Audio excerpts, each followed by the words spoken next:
Hi, my name is Pamela Coons, Associate Professor of Medicine in the Division of Oncology at Yale School of Medicine and Yale Cancer Center. I'm excited to announce ASCO's new open access journal, JCO Oncology Advances. As the inaugural editor-in-chief, I hope to support JCO Oncology Advances to become the premier platform to bridge the gap between accessible scientific research and clinical care. Stay tuned for more information, including new article types, at ascopubs.org/JCO Oncology Advances. We look forward to seeing your submissions in spring of 2024. The purpose of this podcast is to educate and to inform. This is not a substitute for professional medical care and is not intended for use in the diagnosis or treatment of individual conditions. Guests on this podcast express their own opinions, experience, and conclusions.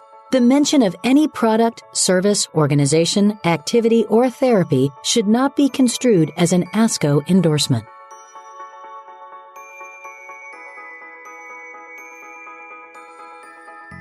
Welcome to JCO's Cancer Stories, the Art of Oncology, brought to you by the ASCO Podcast Network, a collection of 9 programs covering a range of educational and scientific content and offering enriching insight into the world of cancer care.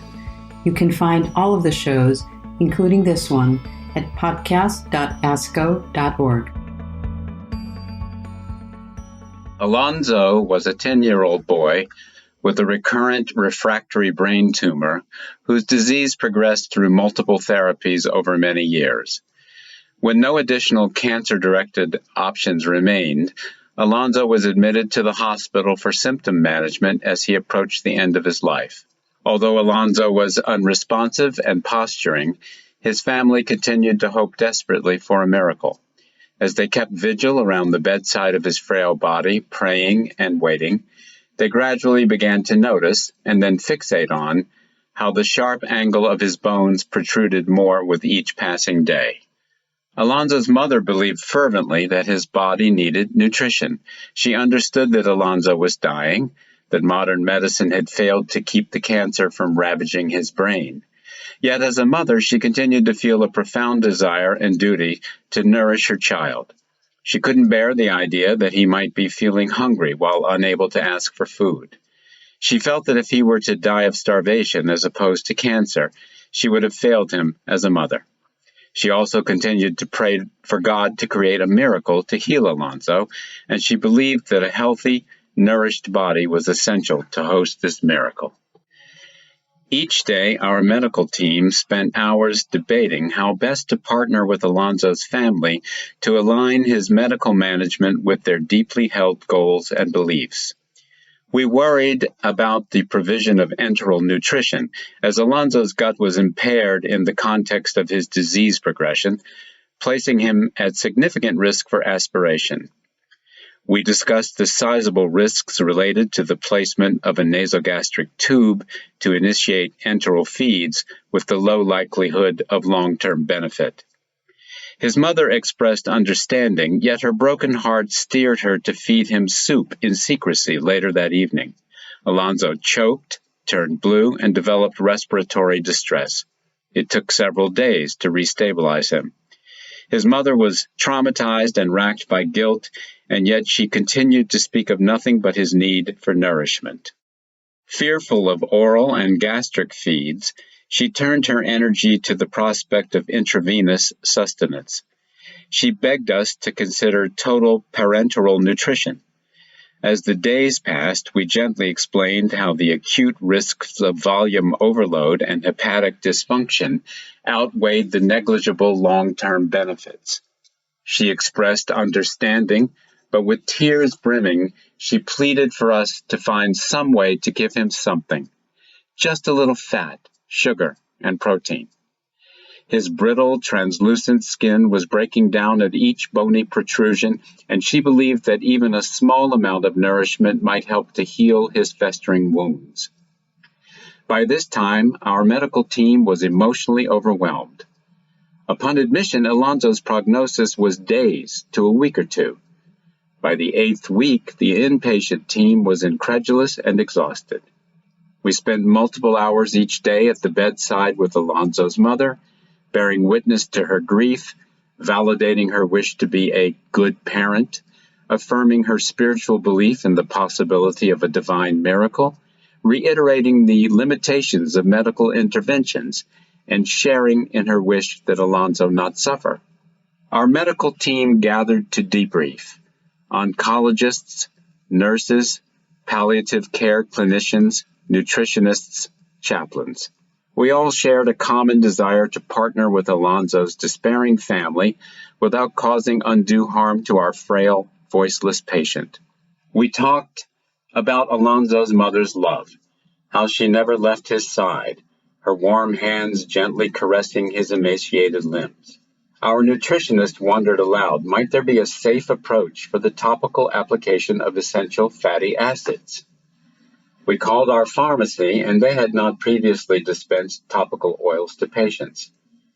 We then turned to the literature and found several citations that suggested possible benefits associated with the topical application of oil, with no evidence of inherent risk. One study suggested that topical administration of essential fatty acids might lessen the progression of pressure ulcers in individuals with poor nutritional status. A few published manuscripts theorized that the absorption of essential fatty acids through topical application was feasible, predicated on case reports and theories describing the reversal of essential fatty acid deficiencies with cutaneous application of the essential fat linoleic acid in pediatric patients ranging from neonates to adolescents. A randomized controlled trial looked at transcutaneous absorption of massaged oil in 120 newborns in a tertiary care neonatal intensive care unit, demonstrating a significant increase in serum essential fatty acid profiles in the cohort that received topical safflower oil, with no appreciable adverse effects. Yet even more compelling than the potential to offer a gentle nutritional boost was the possibility of empowering Alonzo's family with a hands-on intervention that could manifest, both literally and figuratively, their love and desire to nourish him. In the context of his family's profound spiritual distress, we also wondered whether coupling two forms of love, nutrition and touch, might offer comfort to the caregivers suffering at his bedside.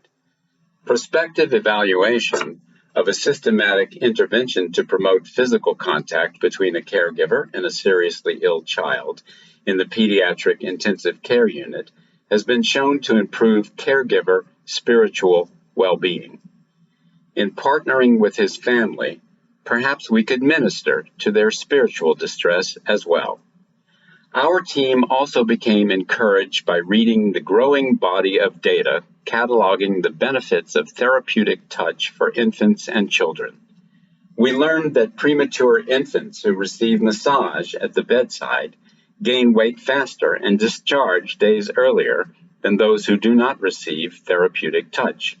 Within pediatric oncology populations, evidence suggests that the provision of simple massage techniques, either by trained healthcare staff or by parents who receive training from staff, is feasible and effective for improving anxiety, sleep fatigue, and overall quality of life. Of note, in addition to positively affecting caregiver distress, therapeutic touch may also mitigate patient suffering, as evidenced by reductions in analgesic administration. Emboldened by these data, and united by our shared mission to support this child and his family, our oncology team sprang into action. A team member drove to a local grocery store and purchased a bottle of safflower oil. A pharmacist officially entered the oil into our formulary for the bedside nurse to dispense. The inpatient team placed an order for 1 teaspoon of safflower oil, gently massaged into the patient's skin by caregiver 4 times per day. At the bedside, our oncology and palliative care teams explained to Alonzo's family that the topical absorption of oil would not cause Alonzo to gain weight. We discussed transparently that, although a small amount of essential fatty acids would be absorbed, This was extremely unlikely to replete his nutritional stores or prolong his life. Through tears, his mother expressed understanding. A team member trained in pediatric massage demonstrated and taught his mother a series of simple, safe massage techniques to provide comfort at the bedside. We encouraged her to nourish Alonzo with her bare hands, to caress his arms and legs gently with the safflower oil. In synergy with the topical oil, we also started intravenous fluids with 5% dextrose at a few milliliters per hour, plus a tiny daily dose of 5% albumin. We shared frankly with the family that the small amounts of sugar and protein would not yield weight gain. However, the total amount of fluid was low, mitigating the risk of worsening secretions or pulmonary edema. With unified consensus, we gave Alonzo just a little fat, sugar, and protein.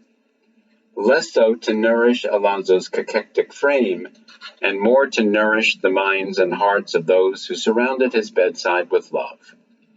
Alonzo's family expressed deep gratitude for these offerings of sustenance.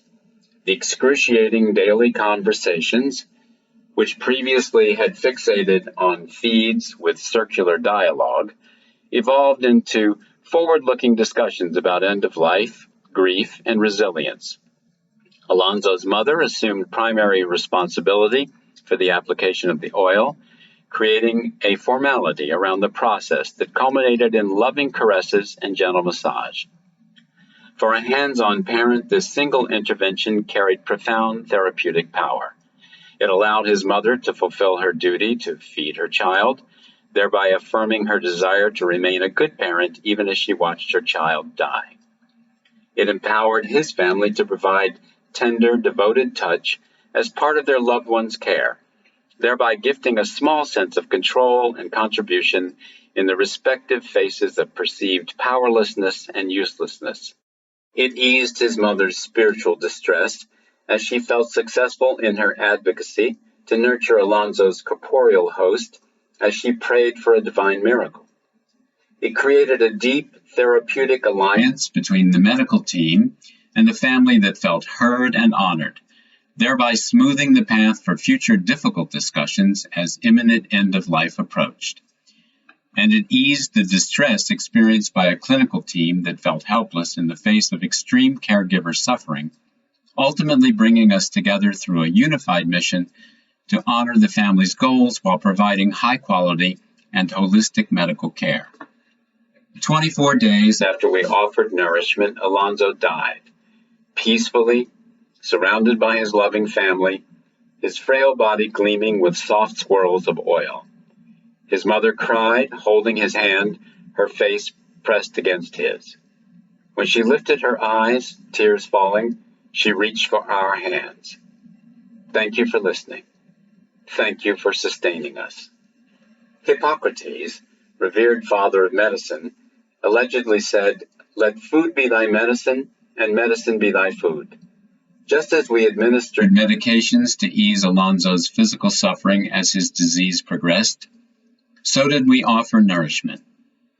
And for his family, just a little fat, sugar, and protein was the medicine that yielded the most profound comfort. As our team debriefed this difficult case, we grasped a salient truth. To nourish is to love. By allowing his family to feed their child, we empowered them to love fully. Alonzo's story helped our team to realize that addressing nutrition at the end of life is paramount. We have a responsibility to be proactive in discussing nourishment when a patient is dying, so as to better support families who feel helpless to nurture their loved ones. We acknowledge that traditional approaches for nutritional support through enteral nasogastric feeds or total parental nutrition are not inherently inappropriate for patients who are at the end of life. Our team believes that it is essential to avoid drawing arbitrary lines in the sand that automatically negate the use of low-volume nasogastric feeds or total parental nutrition. Rather, we advocate for the consideration of nutritional interventions on a case-by-case basis, weighing the risks and benefits for each unique patient and family. In this case, the clinical team believed that even small volumes of nasogastric feeds and total parental nutrition carried significant risk for incurring harm without hope for benefit.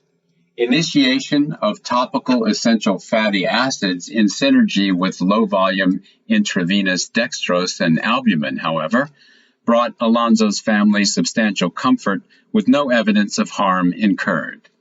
Since the culmination of this difficult case, our team has offered the option of administration of topical essential fatty acids and massage training to multiple other families who expressed a desire to nourish their children in the context of approaching end of life. For each family, this simple, non-invasive intervention has provided comfort without appreciable detrimental sequelae.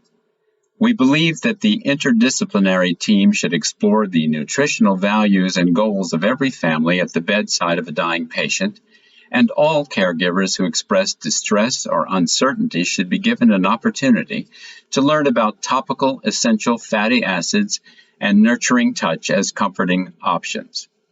In the context of families perceived to be difficult, clinicians often worry that offering any intervention will result in a slippery slope of demands for additional escalation of care. In our experience, however, we have observed the opposite. These simple and relatively benign interventions lessen tension, facilitate trust and partnership, and create space for dialogue about other goals as death approaches.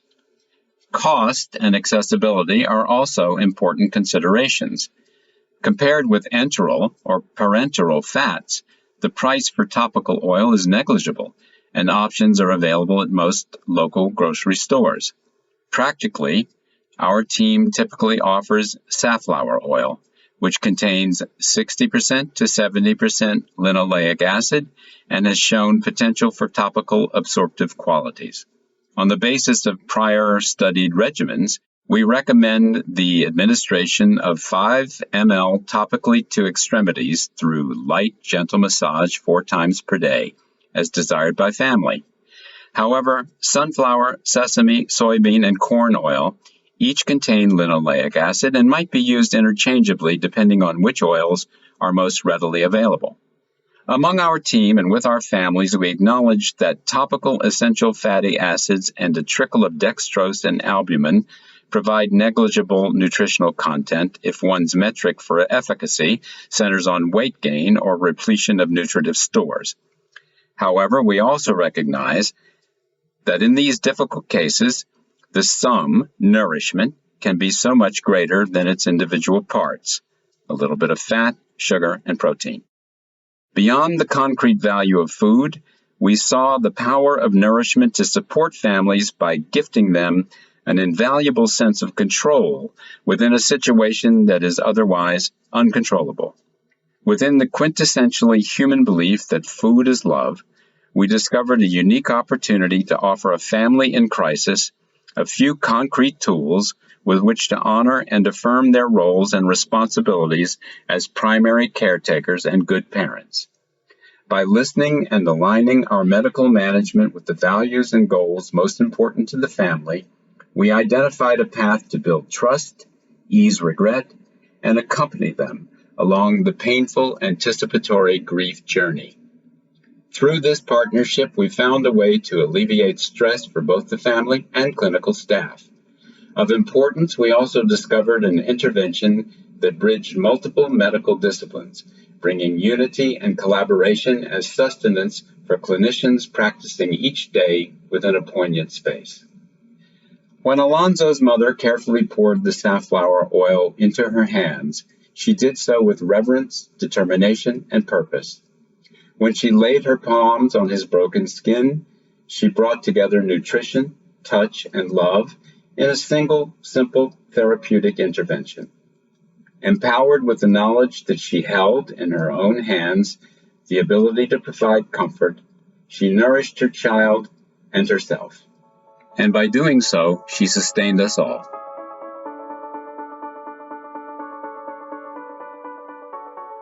Welcome to Cancer Stories, the Art of Oncology narrative series. I'm Lydia Shapiro, your host, and with me today is Dr. Erica Kay, a pediatric oncologist and hospice and palliative medicine physician and researcher at St. Jude Children's Research Hospital. Welcome, Erica. Thank you so much for having me today. It's great to have you and love to chat with you about this new piece that you just published in Art of Oncology, which addresses the need to provide nourishment to children who are sort of in the ultimate phases of their illness. Tell us a little bit about the inspiration for this piece. Thank you. So this piece was inspired by a real-life patient for whom our pediatric oncology and hospice and palliative medicine team had the privilege of caring. He was hospitalized at the end of his life and died very slowly over the course of multiple weeks in our inpatient unit. And during that process, his family struggled profoundly with their inability to feed him. And we began to think quite a bit about what it means to nourish a child and how nourishment takes many forms, not just corporeal and not simply food going into the mouth and through the gut, but the many ways that parents love and support and nourish their child and themselves spiritually and emotionally, and the ways in which teams are deeply affected by parents as they struggle in that space.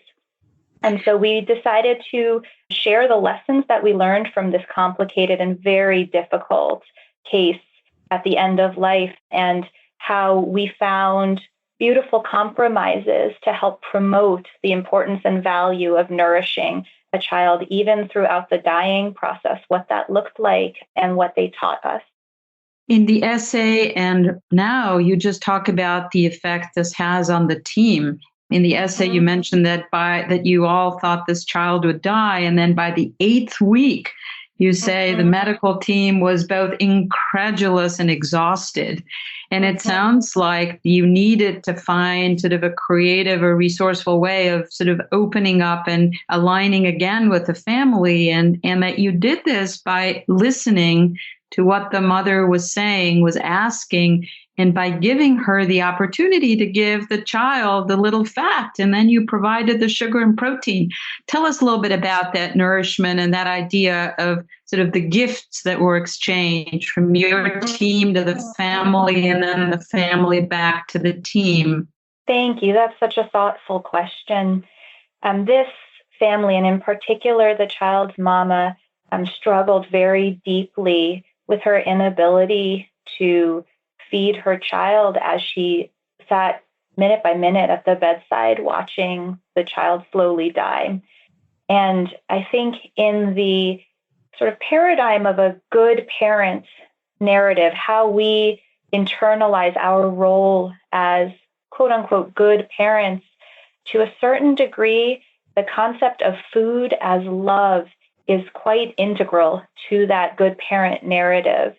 And although she fully understood from a medical standpoint why giving enteral or parenteral nutrition would likely cause more harm than benefit to her child, the inability to give him fat and sugar and protein created tremendous existential, emotional, and spiritual distress for her. And as we listened and validated and affirmed her wishes and goals and fears, we, as an interdisciplinary team, began to try to think creatively about how we could honor the needs that she had to fulfill her role as a good parent, while also not introducing undue harm or suffering to the patient. And through some research and creativity and exploration of limited existing literature, we decided to empirically trial teaching compassionate touch through gentle massage in conjunction with the application of topical essential fatty acids.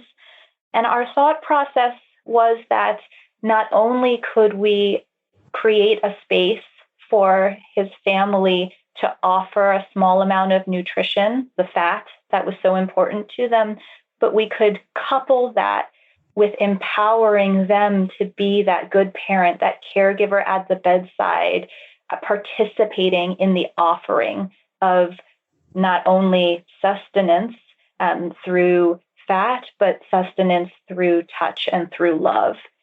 I think what was most profound as we partnered with the family in this process was seeing their palpable relief and how much their trust in the team grew through this experience, and the therapeutic alliance that was engendered through these simple offerings was very meaningful and profound, and I think created a remarkable positive feedback cycle. The more they trusted us, the more they listened to our recommendations.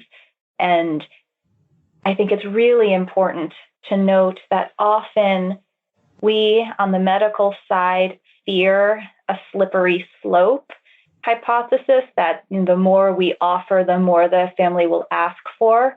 And that has not been our clinical experience. I think when we listen carefully and thoughtfully with an eye towards partnering genuinely and authentically with families, it does not create unreasonable requests for more. I think it instead creates trust and love and support bidirectionally. And that was a very meaningful lesson, I think, that our clinical team learned.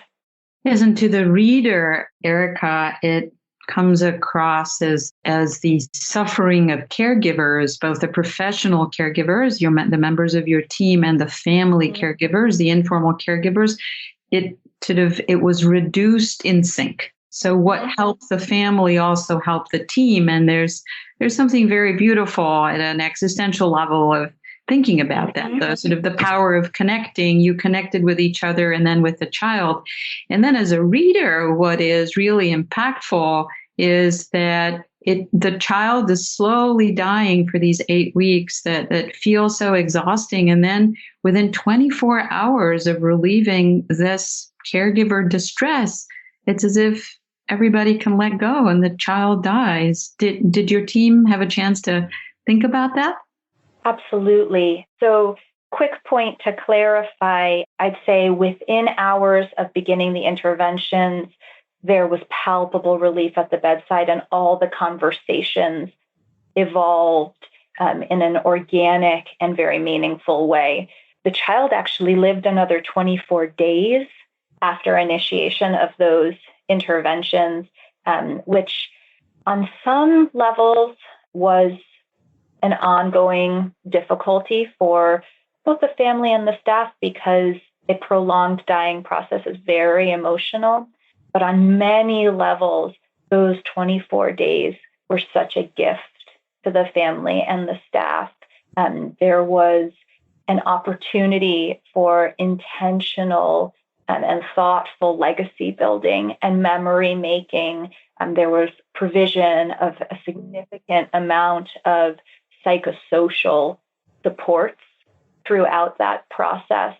And I think because we were able to relieve the stress intrinsic to feeling powerless and unable to nurture the child, we were able to focus instead on meaning making in all of its many varied forms. And I think that was incredibly useful, not just for family, but for the staff to see and participate in.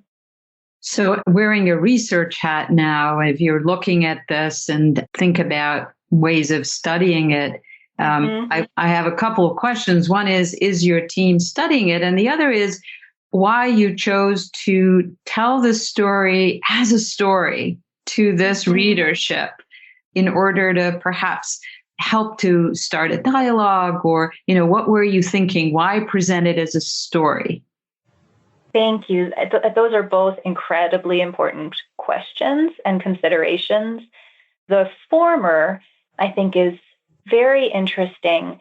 I have been reticent to design a research study to the gold standard that I think is deserving for answering important and unknown research questions, in the sense that I believe strongly in the meaning making inherent to this offering, and am quite reluctant. I feel like it is borderline ethically fraught to withhold the opportunity to consider this intervention. I think it's really important to talk about nutrition and nourishment on many levels with the families of all children at the end of life. And so I feel quite conflicted about the idea of offering this intervention to some and withholding it from others.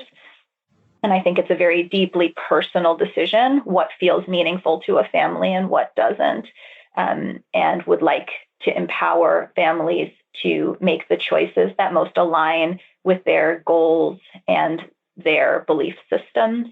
That said, I think it would be very interesting to try to study the value added by this intervention, even if retroactively through interviews and focus groups with families whose children have died, and ask them, what conversations around nutrition, if any, were had, what was meaningful to you, what do you wish had been discussed, what are your thoughts about this type of intervention, might it have been helpful to you, or if this or a similar intervention were offered, what was helpful and why. And so that's something that I have been thinking about and that we will likely be moving towards in the future. To respond to your latter question, I am quite biased as a personal believer in narrative medicine.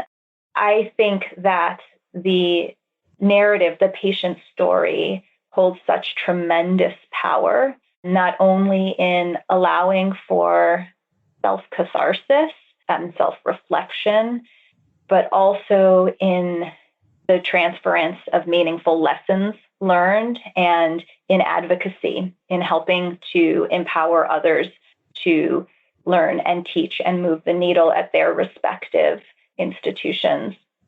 And so we were quite intentional about our decision to share the lessons that we learned through the lens of the stories that impacted us. And in this particular case, the one patient who really got us thinking deeply about this issue. I think there's a lot of emotional valence intrinsic to the sharing of a true story. And that emotional valence allows us to connect with and remember lessons learned in ways that often objective didactic does not.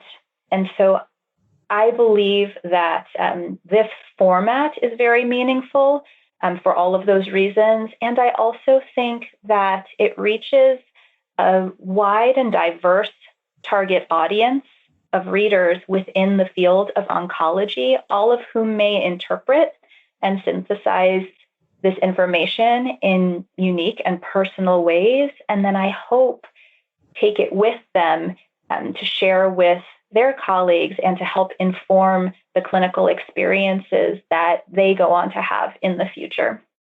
Well, Erica, that has been so enlightening. I look forward to reading some of that qualitative research that you'll probably do by interviewing families. I love the idea that there's an almost sacred aspect of the experience that perhaps we should always strive to improve but shouldn't tinker with. And one of those has to do with that expression of that incredible emotional connection between a parent and a dying child. And so we should definitely support it in any way we can. And then how we can strengthen our own community of thoughtful oncologists to be creative, to be resourceful when they are faced with a situation that at some level may almost appear to be a conflict. But if you sort of peel back all the layers through narrative, through listening, you actually can find that you can align with the family around a common goal. And that makes everybody better and certainly relieves caregiver distress in addition to family suffering. So thank you so much for your beautiful writing, for your advocacy, and for sharing it with the readers of Art of Oncology. Thank you so much. It is an honor to be able to share these stories, and in doing so, honor the patients and families for whom we care. Thank you. Thank you so much. Until next time, thank you for listening to this JCO's Cancer Stories, the Art of Oncology podcast. If you enjoyed what you heard today, don't forget to give us a rating or review on Apple Podcasts or wherever you listen. While you're there, be sure to subscribe so you never miss an episode. JCO's Cancer Stories, the Art of Oncology podcast is just one of ASCO's many podcasts. You can find all of the shows at podcast.asco.org.